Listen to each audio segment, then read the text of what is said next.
ತಾಯಂದಿರು, ಸಹೋದರಿಯರು, ಗಾಯಕಿಯರೆಲ್ಲರೂ ಕೂಡ ಈ ಜ್ಯೋತಿ ಬೆಳಗಿಸುವ ಕಾರ್ಯದಲ್ಲಿ ಕೈ ಜೋಡಿಸಬೇಕು ಅಂತ ಎಲ್ಲರಲ್ಲಿ ವಿನಂತಿ ಮಾಡ್ಕೊಳ್ತಾ ಇದ್ದೇನೆ. ಸಭಿಕರೆಲ್ಲ ಚಪ್ಪಾಳೆ ತಟ್ಟುವ ಮೂಲಕ ಈ ಉದ್ಘಾಟನಾ ಕಾರ್ಯಕ್ಕೆ ಶೋಭೆ ತರಬೇಕು ಅಂತ ವಿನಂತಿ ಮಾಡ್ಕೊಳ್ತಾ ಇದ್ದೇನೆ. ಈ ಜ್ಞಾನದ ಜ್ಯೋತಿ, ಈ ಸಂಗೀತದ ಜ್ಯೋತಿ, ಈ ಸದ್ಭಾವನೆಯ ಜ್ಯೋತಿ ಸದಾಕಾಲ ನಮ್ಮ ಮನೆ ಮನಗಳಲ್ಲಿ ಬೆಳಗುತ್ತಿರಲಿ. ಈ ಪ್ರಭೆಯಲ್ಲಿ ನಾವೆಲ್ಲರೂ ಕೂಡ ಒಂದೊಳ್ಳೆ ಜೀವನವನ್ನು ನಡೆಸುವಂತಾಗಲಿ.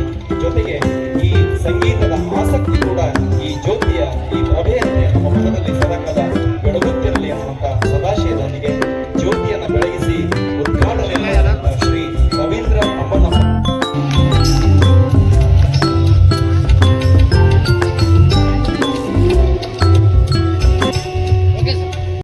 ಹಾಡುಗಳನ್ನು ಹಾಡುವಂತ ಎಲ್ಲ ಕಲಾವಿದರಲ್ಲಿ ಶರಣಾರ್ಥಿಗಳು.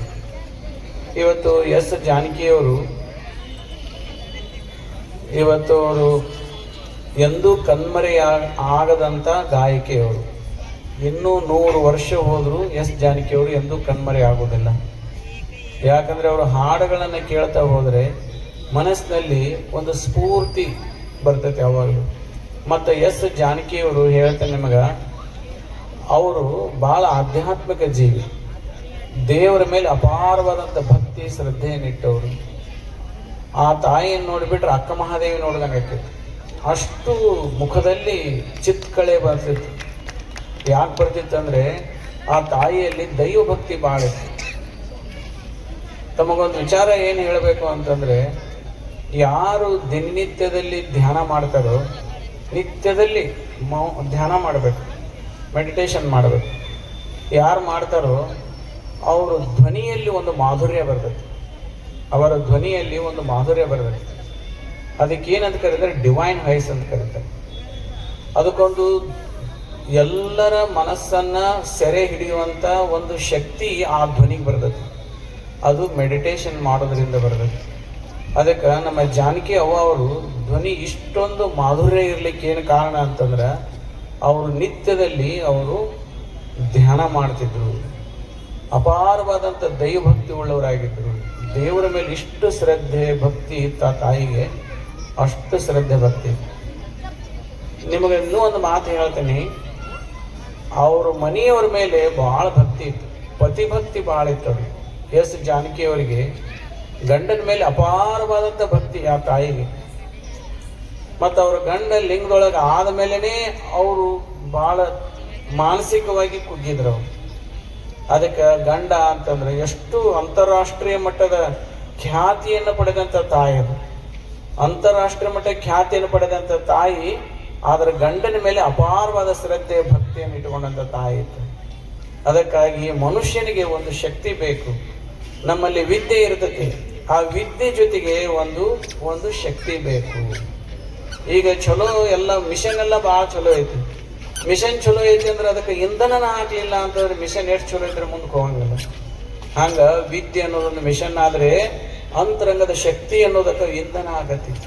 ಅದಕ್ಕಾಗಿ ಮನುಷ್ಯನಿಗೆ ಸಾಕಷ್ಟು ಜಾಣರಿರ್ಬೋದು, ಭಾಳ ಇಂಟೆಲಿಜೆಂಟ್ ಇರ್ಬೋದು, ಭಾಳ ವಿದ್ಯೆ ಇರ್ಬೋದು, ಆದರೆ ಅದಕ್ಕೆ ಒಂದು ಶಕ್ತಿ ಬರಬೇಕಂತಂದ್ರೆ ಅದಕ್ಕೆ ಒಂದು ಭಕ್ತಿ ಇರಬೇಕು.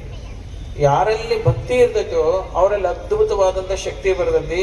ಆ ಶಕ್ತಿಯಿಂದ ಅವರಲ್ಲಂತ ವಿದ್ಯೆ ಇಡೀ ಜಗತ್ತಿನ ತುಂಬ ಪ್ರಕಾಶಮಾನವಾಗಿ ಬೆಳಗ್ತೈತಿ. ಅದಕ್ಕಾಗಿ ಮನುಷ್ಯನಿಗೆ ಭಕ್ತಿ ಅನ್ನೋದು ಬಹಳ ಬೇಕು. ಒಂದು ದೈವ ಭಕ್ತಿ ಇರಲಿ, ಮಾತಾಪಿತೃಗಳ ಭಕ್ತಿ ಇರಲಿ, ತಂದೆ ತಾಯಿಗಳ ಬಗ್ಗೆ ಅಪಾರವಾದ ಭಕ್ತಿ ಇರಲಿ, ಗುರುಭಕ್ತಿ ಇರಲಿ, ಶಿಕ್ಷಕರ ಮೇಲೆ ಗುರುಭಕ್ತಿ, ಶಿಕ್ಷಕರ ಮೇಲೆ ಅಪಾರವಾದ ಭಕ್ತಿ ಇರಲಿ, ಹಿಂಗೆ ಹಿರಿಯರ ಮೇಲೆ ಭಕ್ತಿ ಇರಲಿ. ಹಿಂಗೆ ಮನುಷ್ಯನಲ್ಲಿ ಒಂದು ಭಕ್ತಿ ಅನ್ನೋದು ಬಹಳ ಮುಖ್ಯ ಆಯ್ತು. ಅದಕ್ಕೆ ಜಾನಕಿ ಅಮ್ಮವರಂತಲೇ ಆ ಅಪಾರವಾದಂಥ ದೈವ ಭಕ್ತಿ, ನಿತ್ಯದಲ್ಲಿ ದೇವರನ್ನು ಕುರಿತು ಧ್ಯಾನ ಮಾಡ್ತಿದ್ರು, ಮೌನ ಧ್ಯಾನ ಮಾಡ್ತಿದ್ರು.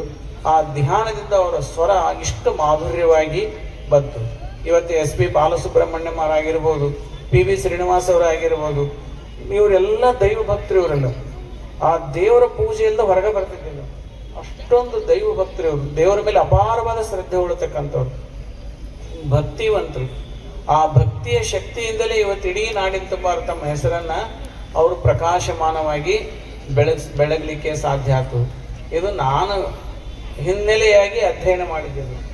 ಅದಕ್ಕಾಗಿ ಇವತ್ತು ನಮ್ಮಲ್ಲಿಯೂ ಕೂಡ ಆ ಭಕ್ತಿಯನ್ನು ಶ್ರದ್ಧೆಯನ್ನು ನಾವು ಬೆಳೆಸ್ಕೊಂಡಿವಿ ಅಂತಂದರೆ ನಮ್ಮೊಳಗಿರ್ತಕ್ಕಂಥ ವಿದ್ಯೆ ಅದು ಜಗತ್ತಿಗೆ ಮುಡ್ತತಿ, ಸಾರ್ವಜನಿಕಕ್ಕೆ ಉಪಯೋಗ ಆಕತಿ. ಅದರಿಂದ ಆ ವಿದ್ಯೆಗೆ ಒಂದು ಕಳೆ ಬರ್ತತಿ.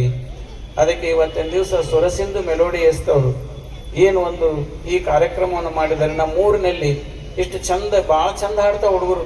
ನಾನು ಬಂದಾಗ ಒಂದು ತಾಯಿ ಹಾಡಕತ್ತಿತ್ತು, ಆ ಎಸ್ ಜಾನಕಿನ ಹಾಡಕತ್ತಾಳ ಅನ್ನೋಂಗಾಗಿತ್ತು. ಅವ್ರು ಎಸ್ ಜಾನಕಿ ಅವ್ರು ಏನಾರು ಇಲ್ಲಿ ಬಂದಿದ್ರೆ ನಾ ಅದೇನೆ ಮತ್ತೆ ಯಾರದಾರ ಅಂತ ಕನ್ಫ್ಯೂಸ್ ಆಗ್ಬಿಡ್ತಿತ್ತು ಅವ್ರಿಗೆ. ಅಷ್ಟು ಚಂದ ಆ ಮಕ್ಕಳು ಹಾಡ್ತಾವು. ನಮ್ಮ ಊರಿನಲ್ಲಿ ಇಷ್ಟು ಚಂದ ಹಾಡ್ತಾರೆ ಅನ್ನೋದೇ ಒಂದು ದೊಡ್ಡ ಸಂತೋಷ ಸಂಗತಿ. ಅವರು ವಿನಯತಾಯಿ ಹರಿಹರ ಅವರು ಒಳ್ಳೆ ಮೆಲೋಡಿಯಸ್ ಸಿಂಗರ್, ಅವರು ಭಾಳ ಚಂದ ಹಾಡ್ತಾರೆ ಅವರು. ಹಿಂಗೆ ನಮ್ಮ ಊರಿನಲ್ಲಿ ಇನ್ನೂ ಗಣೇಶ ರಾಯಬಾಗಿ ಇದ್ದಾರೆ, ಇನ್ನು ಬಹಳ ಜನ ಇಲ್ಲಿ ಈ ಊರಿನಲ್ಲಿ ಹಾಡೋರು ಇದ್ದಾರೆ. ಅವ್ರನ್ನೆಲ್ಲ ಮುಂದಕ್ಕೆ ತರುವಂಥ ಒಂದು ಕಾರ್ಯವನ್ನು ನಮ್ಮ ರವೀಂದ್ರ ಅವರು ಮಾಡಕತ್ತಾರೆ. ಅವ್ರಿಗೆಲ್ಲ 15 ದಿವಸಗಟ್ಟಲೆ ಇರ್ತಾರೆ, ತಿಂಗಳಗಟ್ಟಲೆ ಇಲ್ಲೇ ಇರ್ತಾರೆ. ಅವ್ರ ಜೊತೆಗೇನೆ ಪ್ರಾಕ್ಟೀಸ್ ಮಾಡೋದನ್ನ ಅವ್ರ ಜೊತೆಗೆ ಇರ್ತಾರೆ. ಆಹಾರ ವಿಹಾರಗಳನ್ನು ಅವರು ಯೋಗಕ್ಷೇಮವನ್ನು ನೋಡ್ಕೊಂಡು ಟೈಮ್ ಊಟ ತಿಂಡಿ ನೋಡ್ಕೊಂತಾರೆ ರವೀಂದ್ರ ಅವರು. ಅದೊಂದು ತಾಯಿ ಹೃದಯ ಅವರು. ಅದಕ್ಕಾಗಿ ಈ ರೀತಿಯಾಗಿ ಕಲಾವಿದರನ್ನು ಪ್ರೋತ್ಸಾಹ ಮಾಡೋದೇನೆ ಅಂತಿಲ್ಲ, ಇದೊಂದು ಸೇವೆ, ಇದು ಭಾಳ ಅದ್ಭುತವಾದಂಥ ಸೇವೆ. ಇದನ್ನು ನಮಗೆ ಸಂಗೀತ ಹಾಡಕ್ಕೆ ಬರದೇ ಇದ್ರೆ ಏನು ಹೋಯ್ತು? ನಮಗೆ ಸಂಗೀತ ಹಾಡಕ್ಕೆ ಬರೋಂಗಿಲ್ಲ. ಸಂಗೀತ ಹಾಡೋರು ನೋಡಿ ನನಗೆ ಹಿಂಗೆ ಹಾಡಕ್ಕೆ ಬರೋಂಗಿಲ್ಲ ಅಂತ ಹೊಟ್ಟೆ ಕಿಚ್ಕೊಡೋದು ಅವಶ್ಯಕತೆ ಇಲ್ಲ. ದೇವ್ರು ಕೊಟ್ಟಿಲ್ಲ, ಕೋಗಿಲೆ ಕಂಠವನ್ನು ಕೊಟ್ಟಿಲ್ಲ, ನಮಗೇನು ಮಾಡೋದೈತಿ. ಆದ್ರೆ ಯಾರು ಅದನ್ನು ಹಾಡ್ತಾರಲ್ಲ ಅದು ನೋಡಿ ಸಂತೋಷ ಪಟ್ಟರೆ ಮುಗಿದೋಯ್ತು. ಆ ಕಲಾವಿದರಿಗೆ ಏನೈತಿಲ್ಲ, ನೀವು ಆನಂದವಾಗಿ ಚಪ್ಪಾಳೆ ಹೊಡೆದು ಎಷ್ಟು ಚಂದ ಹಾಡಿದಿವ ತಾಯಿ ಅಂದ್ಬಿಟ್ರೆ ಮುಗಿಲಿಗೆ ಮುಟ್ಟಿಬಿಡ್ತಾರ ಅವ್ರು. ಅವ್ರನ್ನ ಮುಗಿಲಿಗೆ ಮುಟ್ಟಿಸುವಂಥ ಶಕ್ತಿ ನಮಗೈತಿಲ್ಲ, ದೇವ್ರು ಅದನ್ನು ಕೊಟ್ಟಾನಲ್ಲ, ಸಾಕು. ನಾವೇನಾದರೂ ಚಪ್ಪಾಳೆ ಹೊಡೆದು ಭಾಳ ಚಂದ ಹಾಡಿದಿ ಅಂತಂದ್ರೆ ಮುಗಿಲಿಗೆ ಮುಟ್ಟಂಗಿಲ್ಲ ಅವ್ರು. ಏನು ಇಷ್ಟು ಚಂದ ಹಾಡಿದ ಒಬ್ಬರು ಏನು ವಿಶ್ ಮಾಡಲೇ ಇರಲ್ಲ ಅಂತಾರೆ. ಅದಕ್ಕಾಗಿ ನಮಗೆ ಹಾಡುವಂಥ ಶಕ್ತಿ ಇರದೇ ಹೋದ್ರೆ ಸಹಿತ ದೇವರು ಹಾಡುವವರನ್ನ ಮುಗಿಲಿಗೆ ಮುಟ್ಟಿಸುವಂಥ ಶಕ್ತಿ ಆದರೂ ಕೊಟ್ಟಿದ್ದಾನೆ ನಮಗೆ. ಅದನ್ನಾದರೂ ನಾವು ಮಾಡಲಿಕ್ಕೆ ಸಾಧ್ಯ ಐತಿ. ಅದಕ್ಕಾಗಿ ಇವತ್ತು ನಾವು ಅದನ್ನು ಸಂತೋಷ ಪಡಬೇಕು. ಅದಕ್ಕೆ ಎಲ್ಲರಿಗೂ ಅದು ಸಿಗಂಗಿಲ್ಲ. ಸಂಗೀತ ಅನ್ನೋದು, ಕಲೆ ಅನ್ನೋದು ಎಲ್ಲರಿಗೂ ಸಿಗಂಗಿಲ್ಲ. ಅದಕ್ಕಾಗಿ ಯಾರಿಗೈತೆ ಅವರನ್ನು ಪ್ರೋತ್ಸಾಹ ಮಾಡುವಂಥ ಶಕ್ತಿ ಆದರೂ ಪರಮಾತ್ಮ ನಮಗೆ ಕೊಟ್ಟಾನಲ್ಲ. ಆ ಒಂದು ಪ್ರೋತ್ಸಾಹನ ಮಾಡ್ತಕ್ಕಂಥ ಶಕ್ತಿಯನ್ನು ಕೊಟ್ಟದ್ದಕ್ಕೆ ಅವ್ರಿಗೆ ಪ್ರೋತ್ಸಾಹ ಮಾಡಿದರೆ ಸಾಕು, ನಮಗೆ ಆ ಪರಮಾತ್ಮನ ಅನುಗ್ರಹ ಆಕೈತಿ. ಅದಕ್ಕಾಗಿ ಇವತ್ತು ಆ ಮಕ್ಕಳೆಲ್ಲ ಭಾಳ ಚಂದ ಹಾಡ್ತಾರೆ. ಅದು ನಾವೆಲ್ಲ ಕೇಳೋಣಂತ, ನೀವೆಲ್ಲರೂ ಕೇಳ್ರಿ. ಅದಕ್ಕಾಗಿ ಇವತ್ತು ಆ ಮಕ್ಕಳ ಮೇಲೆ ವಿಜಯ ಮಹಾಂತನ ಅಂತಃಕರಣ ಸದಾ ಇರಲಿ. ನಮ್ಮ ಸ್ವರಸಿಂಧು ಮೆಲೋಡೀಸ್ ಅವರು ಒಂದು ಉತ್ತಮವಾದಂಥ ಸಂಗೀತ ಸಂಸ್ಥೆ ಇದೆ. ಇದನ್ನು ಇವರು ಹುಟ್ಟ ಹಾಕಿದ್ದಕ್ಕೆ ಈ ಊರಿನಲ್ಲಿ ಒಂದು ಚಲೋ ವಾತಾವರಣ ನಿರ್ಮಾಣ ಆಗೈತೆ. ಈಗ ನೋಡ್ರಿ, ಬರೀ ಒಂದಿಟ್ಟು ಸಂಗೀತ ಐತೆ ಅಂತ ಕೇಳಿದ ಎಷ್ಟು ಜನ ಬಂದಾರೆ. ಎಲ್ಲರೂ ಸಂಗೀತ ಪ್ರಿಯರಿದ್ದಾರೆ. ನೀವು ಅಷ್ಟು ಆ ಸಂಗೀತ ಪ್ರಿಯರು, ಸಂಗೀತ ಹಾಡೋರು 4 ಆದ್ರೆ ಸಂಗೀತ ಪ್ರಿಯರು 1000 ಗಟ್ಟಲೆ ಜನ ಆಗಿರಿ. ಅದಕ್ಕಾಗಿ ಸಂಗೀತವನ್ನು ಪ್ರೀತಿ ಯಾರು ಮಾಡಂಗಿಲ್ಲಲ್ಲ, ಸಂಗೀತವನ್ನು ಕೂಸು ಆಲಿಸ್ತತಿ. ಬರೇ ಹೊರಗೆ ಬಂದ ಕೂಸಲ್ಲ, ಹೊಟ್ಟೆಯಾಗಿನ ಕೂಸೈತಿ ಸಂಗೀತ ಆಲಿಸ್ತತಿ. ಮತ್ತು ಹೊರಗೆ ಬಂದಂಥ ಕೂಸು ನೀವು ಬರೀ ಹಿಂಗೆ ಗಂಟೆ ಬಾರಿಸ್ರಿ ಅಳುದು ಬಂದಾಕತ್ತೇವೆ. ಒಂದೀಟು ತಾಯಿ ಲಾಲಿ ಹಾಡ್ರಿ, ನೀವು ಜೋಗಳ ಹಾಕಿ ಹಾಡಿ ಲಾಲಿಸ್ರಿ ಅಳು ಕೂಸು ಬಂದಾಕತ್ತೆ. ಆ ಸಂಗೀತವನ್ನು ಆಲಿಸ್ತತಿ ಪಶುವೃತ್ತಿ, ಶಿಶುವೃತ್ತಿ ಅಂತ. ಶಿಶು ಸಹಿತ ಸಂಗೀತವನ್ನು ಕೇಳಿ ಆನಂದ ಪಡ್ತೈತಿ, ಸಂತೋಷ ಪಡ್ತೈತಿ. ಅದು ಅದ್ರ ಸಹಿತ ಪಶುವೃತ್ತಿ. ಪಶುಗಳು ಕೂಡ ಸಂಗೀತವನ್ನು ಹಾಡ್ತಾವೆ, ಪಶುಗಳು ಕೂಡ ಸಂಗೀತವನ್ನು ಕೇಳ್ತಾವೆ. ನೀವು ಚಲೋ ಸಂಗೀತ ಹಚ್ಚಿ ಹಾಲು ಹಿಂಡ್ರಿ, ಆಕಳ ಹೆಚ್ಚಿಗೆ ಹಾಲು ಹಿಂಡತೈತೆ.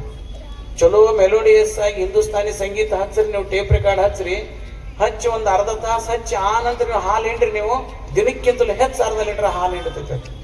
ಅದು ಪಶು ಕೂಡ ಸಂಗೀತವನ್ನು ಕೇಳ್ತೈತೆ. ತಾನ್ಸೇನ್ ಅಂತ ಒಬ್ಬ ಮಹಾ ಸಂಗೀತಗಾರ ಇದ್ದ. ಆ ಸಂಗೀತಗಾರ ಆತ ಊರೊಳಗ ಕೆರಿ ದಂಡಿ ಮ್ಯಾಗ ಕುಂತ ಹಾಡ್ತಿದ್ದ. ಕೆರಿ ವಂಡಿ ಮ್ಯಾಗ ಕುಂತ ಹಾಡ್ತಿದ್ದ. ಅವ ಕೆರಿ ವಂಡಿ ಮ್ಯಾಗ ಒಂದು ಗಿಡ ಇದ್ದು ಗಿಡದ ಬುಡ ಕುತ್ಕೊಂಡು ಹಾಡ್ತಿದ್ದ ತಾನ್ಸೇನ್ ಸಂಗೀತವನ್ನು. ಅವನ ಹಾಡಕ್ ಚಾಲು ಆತಂದ್ರೆ ಹಾರಾಡುವಂಥ ಪಕ್ಷಿಗಳೆಲ್ಲ ಬಂದು ಗಿಡದ ಮ್ಯಾಗ ಕೊಂಡಿರ್ತಿದ್ವು.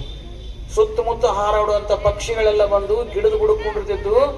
ಅವ ಹಾಡು ಮುಗಿದ್ರೊಳಗೆ ಗಿಡದ ತುಂಬ ಪಕ್ಷಿ ಇರ್ತಿದ್ವು. ಆ ಸಂಗೀತವನ್ನು ಕೇಳಿ ಪಕ್ಷಿಗಳ ಸಹಿತ ಸಂಗೀತವನ್ನು ಕೇಳ್ತಿದ್ರು.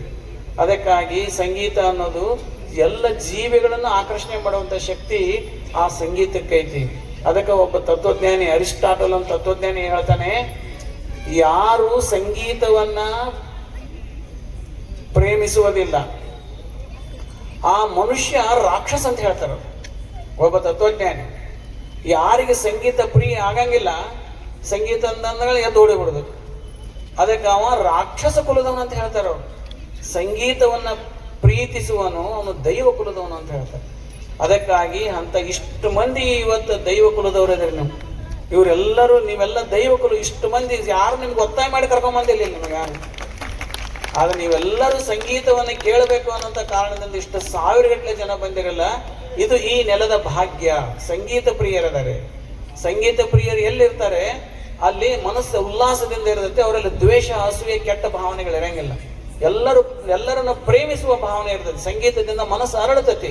ಮನಸ್ಸು ಅರಳಿದಾಗ ದ್ವೇಷ ಭಾವನೆ ಮತ್ತು ಹೊಟ್ಟೆ ಕಿಚ್ಚಿನ ಭಾವನೆಗಳೆಲ್ಲ ನಶಿಸಿ ಹೋಗ್ತವೆ. ಅದು ಸಂಗೀತಕ್ಕಂಥ ಶಕ್ತಿ ಐತಿ.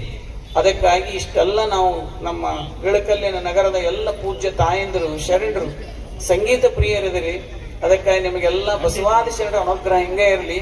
ಸಂಗೀತವನ್ನು ಕೇಳುವಂಥ ಸೌಭಾಗ್ಯ ಸದಾ ಕಾಲವನ್ನು ಸೊರಸಿಂದ ಮೆಲೋಡಿಸಿದವರು ಒದಗಿಸಿಕೊಳ್ಳಿ ಅಂತ ಹಾರೈಸಿ ಮಾತು ಮುಗಿಸ್ತೀನಿ. ಶರಣ.